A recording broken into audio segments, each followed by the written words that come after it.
കാണുന്ന അമ്മയില്ലേ, രേണുസുതി. യെസ്, രേണുസുതി. ആദ്യം അമ്മേനെ വീഡിയോ കോളിൽ കാണുന്ന ആ ടൈമിൽ ഭയങ്കരമായിട്ട് കമ്പനിയായി അമ്മയായിട്ട്.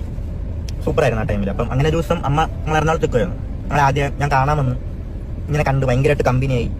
മനസ്സിലായി, അങ്ങനെ ഒരു ഭയങ്കര കമ്പനിയായി. ഇങ്ങനെ ഒരു ഇതില്ല, ഇങ്ങനെ കമ്പനിയായി. പിന്നെ അച്ഛനും ഇങ്ങനെ എൻ്റെ അടുത്ത് വന്നിട്ട് ഇങ്ങനെ ഒരു ദിവസം എടുത്ത് വെച്ച് ഇങ്ങനെ ഞാൻ കല്യാണം കഴിക്കട്ടെ, നിനക്ക് എന്താണ് പറയാനുള്ളത്, അച്ഛന് ഇഷ്ടമാണോ, ഞാൻ അച്ഛന് ഇഷ്ടമാണോ, നമുക്ക് ആ രീതിയിൽ പറഞ്ഞു. അപ്പം അങ്ങനെ കൊല്ലത്തെ വീട്ടിലൊക്കെ വന്ന് ഇവിടെ സംസാരിച്ച് വല്യമ്മയൊക്കെ ആയിട്ട് സംസാരിച്ച്. അല്ല, അതിൻ്റെ ഇടയ്ക്ക് ഇത് കിടന്നിട്ടുണ്ട്. വീണയും അച്ഛനും തമ്മിൽ ഡിവോഴ്സ് കാര്യങ്ങളെല്ലാം ആയി. ഇങ്ങനെ പൈസ കൊടുക്കണം അങ്ങനത്തെ രീതിയിൽ ഉള്ള രീതിയിൽ പൈസയൊക്കെ കൊടുത്ത് ഡിവോഴ്സായി. അത് കഴിഞ്ഞിട്ടാണ് അമ്മേനെ കെട്ടുന്നത് കേട്ടപ്പെടുത്താം. അങ്ങനെ കൊല്ലത്തൊക്കെ സംസാരിച്ച് എല്ലാം റെഡിയായി. ഞാനും അച്ഛനും അമ്മയും എല്ലാവരും കൊല്ലത്ത് നിൽക്കുന്നു. അതിൻ്റെ ഇടയ്ക്ക് കൊല്ലത്ത് വെച്ചിട്ട് ചെറിയൊരു വഴക്കായി. ഞങ്ങൾ കോട്ടയം പോകുന്നു. സ്റ്റോറി സ്റ്റാർട്ട്സ് നൗ എന്ന് പറയാം അല്ലേ. കോട്ടയത്ത് ചെല്ലുന്നു. ആദ്യമൊക്കെ ഭയങ്കര രസമായിരുന്നു, സൂപ്പറായിരുന്നു. ഇങ്ങനെ ഞാൻ കൂടുതലും വീട്ടിൽ കൊല്ലത്തേക്ക് എന്നെ ഇങ്ങനെ അച്ചാമ്മ പുറത്തോട്ട് കളിക്കാനൊന്നും പറ്റത്തില്ല. അപ്പം അങ്ങനെ കൂട്ടുകാർ അങ്ങനത്തെ രീതി കളിക്കാനൊന്നും പോകത്തില്ല. എന്താ ചേച്ചി, പാറു, ഞാൻ അങ്ങനെയുള്ളൊരു സെറ്റിൽ നിന്ന് കളിക്കത്തുള്ളൂ. അപ്പം എനിക്ക് ആഗ്രഹമൊക്കെ ഉണ്ട് ഇങ്ങനെ പുറത്തേക്ക് കളിക്കണം. പക്ഷെ വഴക്ക് കിട്ടും. എങ്കിലും അറിയാതെ കുളിച്ചൊക്കെ പോയിട്ട് വരും. അങ്ങനെ ഇവിടെ വന്നപ്പോഴത്തേക്ക് ഞാൻ ഭയങ്കരമായിട്ട് ഫ്രീ ആയി. ഞാൻ, അച്ഛൻ, അമ്മ, പിന്നെ അവിടുത്തെ രീതിയിൽ ഭയങ്കര ഒരു ഫ്രീഡം. ഞാൻ അച്ഛനെ എപ്പോഴും കാണുന്നു, അങ്ങനത്തെ ഒരു ഇതായി. പിന്നെ ആ ഒരു ഇത് കഴിഞ്ഞ് ഞങ്ങൾ കോട്ടയത്ത് പിന്നെ കുറച്ച് കഴിഞ്ഞപ്പോഴത്തേക്കും എന്തൊക്കെയോ എന്തോ എല്ലാവരും ഇങ്ങനെ കോട്ടയത്ത് വന്ന് ആദ്യമൊക്കെ സെറ്റപ്പ്. പിന്നെ അങ്ങോട്ട് പോവാ എന്തൊക്കെയോ ഇതാണ്. എല്ലാവരുടെ ഒരു സ്വഭാവമൊക്കെ ഒരു മാറ്റം, എന്തൊക്കെയോ എന്തോ പറയണമെന്ന് എനിക്ക് ബാക്കി പറയാം. ഞാൻ കമ്പ്യൂട്ടറൊക്കെ എടുത്തൊരു റൂമിനകത്ത് ഇങ്ങനെ അതിനകത്ത് ഗെയിം കളിച്ച് എൻ്റെ ലൈഫ് മൊത്തം ഒരു ഭയങ്കരമായിട്ട് ഇങ്ങനെ ആവാൻ പറഞ്ഞൊരു കാരണം അതുമല്ല, അതും വേറെയാ. ഇതൊക്കെയാണ് ഇതിൻ്റെയൊക്കെ ഒരു തുടക്കം. അവിടെ തൊട്ടെന്നാണ് എൻ്റെ ഒരു എന്താണ് ഒരു തുടക്കം.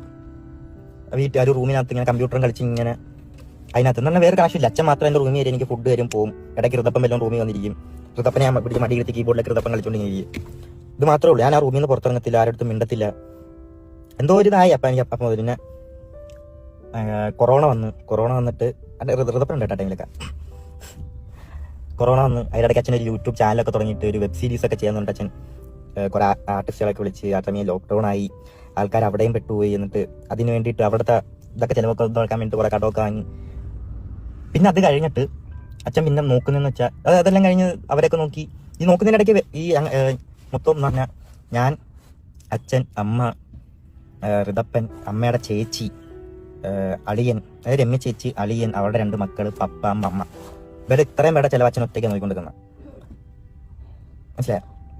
അത് ആ ടൈമിൽ ഇങ്ങനെ അച്ഛനാണെങ്കിൽ ഈ അച്ഛൻ്റെ എൻ്റെ ഒരു മെയിൻ സ്വഭാവം നോ പറയാൻ അറിയത്തില്ല ആരുടെ മുന്നിൽ. അത് ഞങ്ങൾക്ക് 2 പേർക്കും അറിയാം. ഞങ്ങളുടെ കൊള്ളാത്ത സ്വഭാവം അതായിരുന്നു, നോ പറയാൻ അറിയത്തില്ല. ഓപ്പോസിറ്റ് നിൽക്കുന്ന ആൾക്കൊരു വിഷമമാവുമോ ഒരു സംഭവമാണ് മെയിനായിട്ടുള്ളൊരു പ്രശ്നം. ഞാൻ ഇപ്പം ഞാനൊന്നും ഓരോ കാര്യം പറയാത്തതും ബാക്കി പറയാം. അങ്ങനെയാണെന്ന് ഞാൻ റൂമിനകത്ത് മൊത്തം ഒരു 3 വർഷം അങ്ങനെ തന്നെ ഇരിക്കുന്നു. അതിൻ്റെ ഇടയ്ക്ക് എന്തോ എനിക്കിങ്ങനെ തോന്നി ഇതൊക്കെ നിർത്താം, കമ്പ്യൂട്ടർ പരിപാടിയെല്ലാം നിർത്താമെന്ന്, പുറത്തോട്ടിറങ്ങി. അങ്ങനെ ഞാൻ കമ്പ്യൂട്ടറൊക്കെ വിറ്റ് ഒരു വണ്ടി എടുത്ത്. ഞാൻ ആദ്യം ഒരു വണ്ടി എടുത്തിട്ട് അപ്പം ഈ 10ന്റെ കൂടെ പഠിച്ച കുറച്ച് ഒരു കൂട്ടുകാരുണ്ട്, അവനേട്ടാ കമ്പനി എടുത്തിനുള്ള കേട്ടോ. അങ്ങനെ അവിടെ ഇങ്ങനെ പോകും ഞാൻ ഡെയിലി.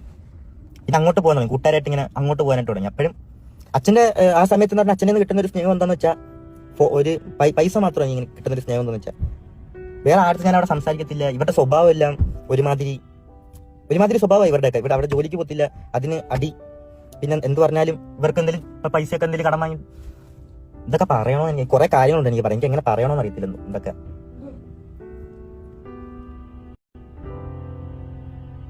കുറെ ഇതൊക്കെ ഉണ്ടായി, എങ്ങനെ പറയണ്ടേന്ന് അറിയത്തില്ല. മനസ്സിൽ എനിക്ക് ഇങ്ങനെ പുറത്ത് കൊണ്ടുവരണമെന്ന് അറിയത്തില്ല. അതൊക്കെ കൊണ്ട് എൻ്റെ ഒപ്പം എപ്പോഴും ഒരുത്തർ ഇങ്ങനെ കൂടി ഇരുത്തുന്നത് അവനാകുമ്പം അവന് നല്ലപോലെ അറിയാം ഞാൻ എന്തായിരിക്കും അടുത്ത പറയാൻ വരുന്ന, എന്താ എൻ്റെ മനസ്സിൽ. അതാ എൻ്റെ കൂട്ടുകാർക്ക് അങ്ങനെ, എൻ്റെ കൊല്ലത്തുള്ള കൂട്ടുകാർക്ക് എല്ലാം ഞാൻ എന്താണ് അടുത്ത് പറയാൻ പോകുന്നത്, എൻ്റെ ലൈഫിൽ എന്തൊക്കെ നടന്നിട്ടുണ്ട്, ഇതുവരെ എന്തൊക്കെ നടന്നിട്ടുണ്ട് എല്ലാം അമ്മമാർക്ക് അറിയാം. അതാണ് ഞാൻ അത്ര ധൈര്യത്തോടെ അമ്മമാരെ ഒരു വീഡിയോ ചെയ്യാനാണെങ്കിലും എന്തെങ്കിലും കാര്യം സംസാരിക്കാനാണെങ്കിലും അമ്മമാരെ ഇരുത്തുന്നത്. എന്നെ കാട്ടി നല്ലല്ലോ അമ്മമാർ സംസാരിക്കും. അതാണ് ഒരു പ്രശ്നം, എനിക്ക് സംസാരിക്കാൻ അറിയത്തില്ല. പിന്നെ എവിടെ അങ്ങനെ പോകുന്നു, അങ്ങനെ ലൈഫ് അങ്ങനെ കൂട്ടുകാരത്ത് മാത്രം ഒരു കണക്ഷൻ ഇല്ല. വീട്ടിൽ ഇങ്ങനെ പുറത്തു പോകുന്നു കൂട്ടുകാർ, അങ്ങനെ നടക്കുന്നു. മൊത്തത്തിൽ ഒരു റൂമിൽ ഇരുന്നൊരു വട്ടായി പോയിരുന്നു. ആരും ഇല്ല, ഇങ്ങനെ ഗെയിമും കളിച്ചിങ്ങനെ സംസാരിച്ചിങ്ങനെ ഇരിക്കുന്നു. അതൊക്കെ ഇങ്ങനെ കൂട്ടുകാരൊക്കെ ആയി കുറച്ച് എന്താ പറയണ്ട, കുറച്ച് ബാഡ് ഹാബിറ്റ്സ് ഒക്കെ തുടങ്ങി. കുറച്ച് ഡ്രഗ്സ് ഒക്കെ യൂസ് ചെയ്യാൻ തുടങ്ങി. പിന്നെ അന്ന് വലിയ ഇതില്ലാതെ അങ്ങനെ വലിയ ഇതൊന്നുമില്ല, കുഴപ്പമൊന്നുമില്ല, അങ്ങനെ അത്ര അഡിക്റ്റഡ് ഒന്നുമില്ല, ഇങ്ങനെ പൊക്കോണ്ട് നിൽക്കുന്നു. അതിനിടയ്ക്ക് ഒരു ദിവസം ഞാനും അച്ഛനും ഷൂട്ടിനാണേലും ഞാനും അച്ഛനും സംസാരിക്കുന്നത് ഭയങ്കരമായിട്ട് എപ്പോഴാന്ന് വെച്ചാൽ ഞാനും അച്ഛനും ഷൂട്ടിന് പോകുമ്പോൾ ഞാനും അച്ഛനും മാത്രമേ ഉള്ളൂ. അപ്പം ഞാനും അച്ഛനും ഇങ്ങനെ സംസാരിക്കും ഓരോ കാര്യങ്ങൾ, ആ കോട്ടയത്തെ ആണെങ്കിലും ഇങ്ങനത്തെ കാര്യങ്ങളും ഇല്ല ഇങ്ങനെ സംസാരിക്കും. അപ്പോഴും ഒരു കാര്യം പറയാൻ പറ്റും. അപ്പം ഇങ്ങനെയൊക്കെ നിൽക്കുന്ന സമയത്ത് ഞാനൊന്ന് കൊല്ലത്ത് ചോദിച്ചായിരുന്നു, ഞാൻ കൊല്ലത്ത് വന്ന് നിൽക്കട്ടെ. അപ്പം അവരങ്ങനെ സമ്മതിച്ചില്ല. അപ്പം അന്നോട്ട് എനിക്ക് പിന്നെ ഭയങ്കരമായിട്ട് ഇങ്ങനെ എനിക്ക്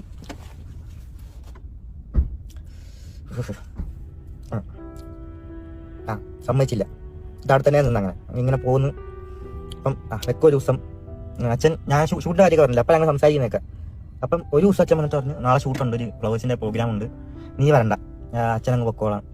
അമ്മയ്ക്ക് അതും ഇതൊക്കെ ഓരോ പ്രശ്നങ്ങളായിരുന്നു, എന്നെ കൊണ്ടുപോകുന്നത് ഷൂട്ടിന്, ഞങ്ങൾ രണ്ടുപേരും പോകുന്നത്. അതൊന്നും അമ്മയ്ക്ക് അങ്ങനെ ഒരു താല്പര്യമില്ലാത്ത സംഭവമൊക്കെ ആയിരുന്നു. അതിൻ്റെ ഇടയിൽ അടിക്കണ്ടായിട്ടുണ്ട്.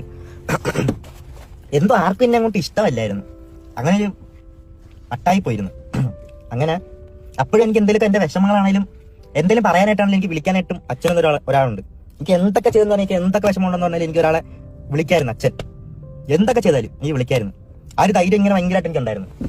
ഒരു ദിവസം ഷൂട്ടിന് പോകണ്ടെന്ന് പറഞ്ഞിട്ട് പിറ്റേ ദിവസം രാത്രി വെച്ചിട്ട് എൻ്റെ അടുത്ത് പറഞ്ഞിട്ട് രാവിലെ ഒരു 4 മണിക്ക് ആകുമ്പോൾ വരും, നീ എന്നെ ഒന്ന് ചങ്ങനാശ്ശേരി ഒന്ന് വിളിക്കാൻ പറഞ്ഞു. ഓക്കെ, അങ്ങനെ 4 മണിയായപ്പം വിളിച്ച് ഫോൺ എടുത്തില്ല. എന്നിട്ട് ഞാൻ കിടന്നു തുടങ്ങി. ഞാൻ വിചാരിച്ച് അച്ഛനെപ്പോഴും ഈ ഷൂട്ടിനൊക്കെ പോയിട്ട് ഉറങ്ങിപ്പോകുന്ന സ്വഭാവമുണ്ട്. അപ്പം ഞാൻ ഫോൺ എടുക്കത്തില്ല എന്നുള്ളൊരു ഇതായി. ഞാൻ കിടന്ന് ഉറങ്ങാം, രാവിലെ എന്തായാലും വരും. അപ്പം അങ്ങനെ തുടങ്ങി. എന്നെ അമ്മ ഒന്ന് ഇങ്ങനെ തട്ടി എണീപ്പിച്ചിട്ട്, ഞാരാ എനിക്ക് അച്ഛനെന്തോ പറ്റിയെന്ന് തോന്നുന്നു, ഒന്ന് വിളിച്ചു നോക്കാം. ഞാനിപ്പം എണീക്കുന്നു, ഞാൻ അച്ഛൻ്റെ ഫോണിലോട്ടൊക്കെ വിളിക്കുന്നു.